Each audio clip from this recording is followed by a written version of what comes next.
13 মাস এই সরকারের বয়স হয়ে গেছে। সরকার উদ্যোগ নিয়েছে ফেব্রুয়ারি মাসের প্রথমার্ধে জাতীয় সংসদের ইলেকশন করবে এবং সরকার প্রধান হিসেবে ডক্টর ইউনূস নিজেই বলেছেন একটি ঐতিহাসিক নির্বাচন করবে, জি, ইতিহাসের সেরা নির্বাচনের কথা ইতিহাসের শুনেছি। সেরা নির্বাচন হবে এবং তিনি একথা বলেছেন তার সরকার প্রতিশ্রুতিবদ্ধ ফেব্রুয়ারি মাসে ইলেকশনের ব্যাপারে। এই তিনটি খুব বড় দাগের কথা।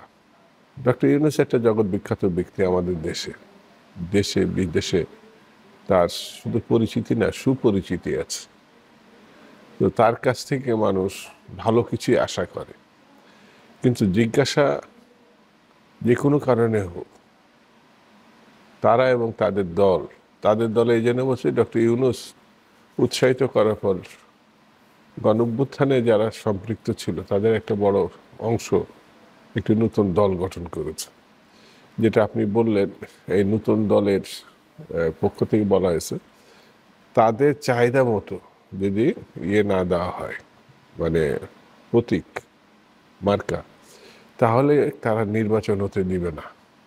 আবার আজকে আপনার কাছে শুনলাম যে অন্য পার্টির যেসব নমিনেশন মার্কা আছে, প্রতীক আছে, তাদের জন্মেরও আগে এই প্রতীকের জন্ম হয়েছিল, তারা আবার ওই প্রতীক এখন বাতিল চাচ্ছে যদি তারা না পায়। তো মাঝে মাঝে বলেন মামা বাড়ি আবদার বলে একটা কথা আছে, রাজনৈতিক বিচক্ষণতা না থাকলে, অর্থাৎ আমরা ছাত্র রাজনীতি করতাম, কিন্তু ছাত্র রাজনীতির পরে যেসব ধাপগুলো আসে, ছাত্রদের যে ভূমিকা, তারপরে আস্তে আস্তে ম্যাচুরিটি আসে।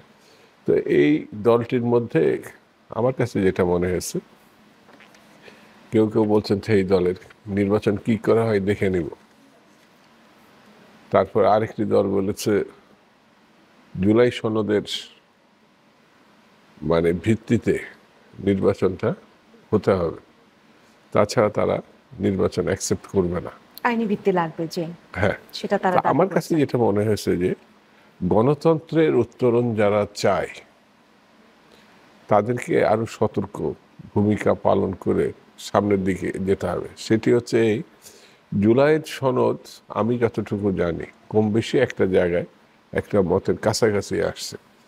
সেটি হচ্ছে কিছু মানুষ মনে করছে যে যেদিন নির্বাচন মানে জাতীয় সংসদের, সেদিনই গণভোটের ভিত্তিতে, অর্থাৎ জুলাই সনদের প্যাকেজটা ওর ভিত্তিতে অনুমোদন, অর্থাৎ গণভোটটা করা, অর্থাৎ একই নির্বাচনে দুটো ব্যালট ব্যবহার করা।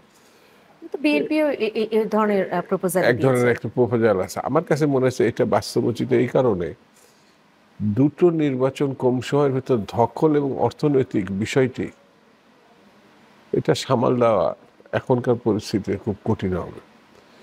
তো যদি ফেব্রুয়ারি মাসের মধ্যেই করতে হয় তাহলে মাথা ঠান্ডা করে আপনাকে এগোতে হবে।